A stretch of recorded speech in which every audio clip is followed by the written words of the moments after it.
రాముడు తిరిగి రాజ్యం చేపట్టిన సస్యశ్యామలం చేసేందుకు 5 ఏళ్లు పట్టిందని, ఏది రాత్రికి రాత్రే జరిగిపోవని మైసూర్ దత్త పీఠాధిపతి గణపతి సచ్చిదానంద స్వామి అన్నారు. మంచి జరగాలంటే కొంచెం ఓర్పు సహనం అవసరమన్నారు. అమరావతి అభివృద్ధికి ప్రజలందరూ సహకరించాలని కోరారు. రాముడు రాజ్యానికి వచ్చాడు. రామరాజ్యానికి వచ్చిన తర్వాత మీరు చూడండి, రామాయణంలో ఆయన రాజ్యానికి వచ్చిన తర్వాత 5 ఏళ్ళు అయింది. మళ్ళీ అభివృద్ధి కావాలంటే ఇమ్మీడియట్గా అందరినీ ఆకాశానికి తక్షణం పెండాలు వేయలేం కదా. ఇమ్మీడియట్గా కావాలంటే ఎక్కడవుతుంది? మనకు అవుతుంది, సమయం కావాలి కదా. చెడుది కావటానికి ఎన్నో ఏళ్ళు పట్టింది, మంచిది కావటానికి ఇమ్మీడియట్గా కావాలని ఎట్లవుతుంది? దానికన్నా తగ్గుతుంది.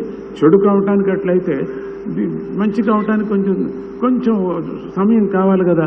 అందుకని ఆ సమయం అవుతుంది. అందరూ దానికి సహాయ హస్తలుగా మనమందరూ అందిస్తాం అని చెప్పి ఈ యొక్క పెద్ద యజ్ఞం చేస్తున్నారు ఆయన. మనసులో చాలా పెద్ద యజ్ఞం. ఏదో ఒక అమరావతి అనేటువంటిది ప్రారంభంలో నేను సంతోషపడ్డాను, అమరావతి మనకు వచ్చిందని. మళ్ళీ అమరావతి మనకు వచ్చేసింది. అమరావతిలో మనం ఉంటున్నాము. అమరావతి అని చెప్పుకుంటున్నాం మనం. ఇంతవరకు నేను విజయవాడ అనుకుంటుంటే అడిగారు అమెరికాలో కూడా, మీ రాజ్యం ఏది అని. విజయవాడ. ఏం చెప్తా నేను?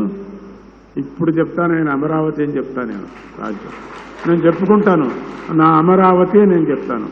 అటువంటిది అమరావతి అంటే ఇంద్రలోకము అన్నమాట. అటువంటి స్వప్నాన్ని చూసి ఇప్పుడు చేయటానికి ప్రారంభం చేసుకున్నారు.